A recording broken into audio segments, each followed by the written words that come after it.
Why would women agree to be sterilized in exchange for $300? Barbara Harris started the program 13 years ago. She has paid addicts in all 50 states and now plans to expand the program to England. Lynn Paltrow, not a fan of the idea. She is the executive director of National Advocates for Pregnant Women. Welcome to both of you. Barbara, let me start with you here. I know this is a very controversial program. You believe in it so strongly. Why do you think this is necessary? Well, first of all, it's important that people know we don't just sterilize women. It's about long-term birth control as well.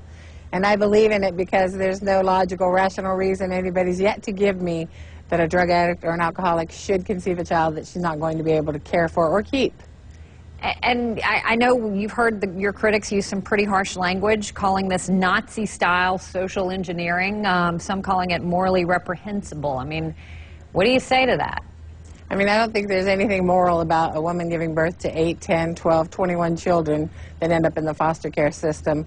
I know that I'm doing it from my heart. I adopted 4 of 8 children born from a drug addict in Los Angeles and watched how they suffered. And those who object to what we're doing, they're not usually willing to adopt any of these children, nor have they, yet they campaign for the right of these women to procreate. And it, along with responsibility has to come along with every right, and they believe these women have a right to procreate, but they're irresponsible. Barbara is certainly speaking from experience here, so Lynn, explain your concerns about the program. Well, we are quite confident of her sincerity, and we think it's great to help people access services. There are a lot of people who want access to contraception and sex ed who haven't been able to get it in this country because of the policies of the last 8, 10 years. There are people who want drug treatment. 48% of Americans can't get drug treatment, and they need it. So but people address who access what she's doing specifically, which is paying these women to either get sterilized or get birth control so they won't have kids. And given what she's lived, what she said, she's adopted these kids who are the children and women who are on drugs.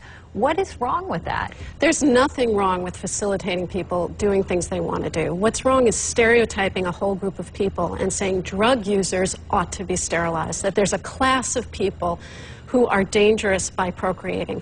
Then you label their kids as damaged, many of whom aren't, and you label all people who have a variety of drug problems as people who shouldn't have children. And it's the information that she suggests that drug users are all irresponsible, they all have damaged babies, and none of them should be procreating. I don't think Barbara is necessarily making those kind of sweeping generalizations. Are you, Barbara? Actually, none of those statements she just said would have come out of my mouth. I live it, I've seen it. I took in an 8-month-old baby girl, and they told me that she was always going to be delayed because when she was born, she tested positive for crack, PCP, and heroin. We nurtured her and loved her the same way we did our 6 birth children, and now she's on the honor roll in college. People just need to understand that there's a few that are lucky, and there's more than that that aren't lucky. They end up in foster care. They never feel loved.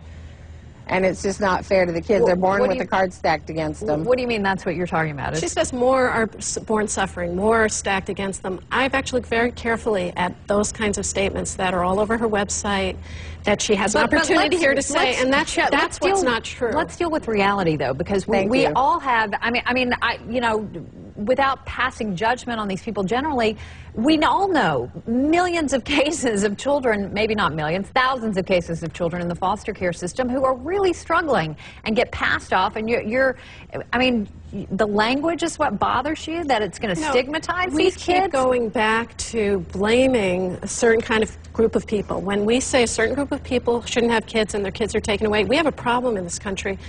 And if you look at places like the National Coalition for Child Protection Reform, there are lots of children who are being taken away precisely because of these stereotypes from mothers who love their children but couldn't necessarily overcome their addiction in the short term of pregnancy. Can I just say, and they're taken away and put in foster care systems that are not appropriate for them. And then we say, see, they shouldn't have had the babies in the first place. In the middle where Absolutely. I mean, you don't make, again, sweeping generalizations. You examine specific cases. And Barbara, do you not examine specific cases? And I mean, it's not, you know, you're looking for the worst offenders here, am I right?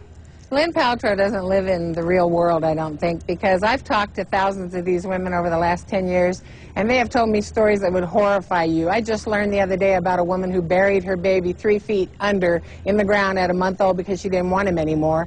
Lynn Paltrow doesn't talk to these women like I talk to these women, apparently, because These women tell us to never stop doing what we're doing. There's nothing positive that comes to a woman who gives birth to 8 babies that are taken away from her and put in the system. That typically leads her deeper into her addiction because she feels more regret about what she's done to yet another child.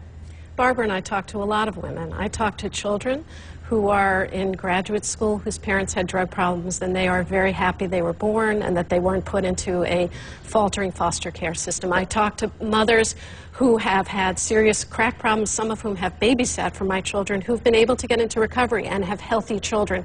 So it's the stories. She has a story of one kind of family, and I have a story of another kind of family. And where it meets is, yes, people who aren't ready to have children should be encouraged to use contraception, to get help. But what I'd rather have a conversation with Barbara and other people about is, why do we live in a country where it's so hard to get drug treatment, why it's so hard to get contraception, and instead we have to claim that we need to pay people money to do things they really want to do in the first place, but don't have the help they need. All right, apologies, we're running out of time here. We have to end it there, but it was an interesting debate. Barbara Harris, appreciate it, and Lynn Paltrow as well. Thanks for coming on. Thank you for having me. Tonight, when we come back,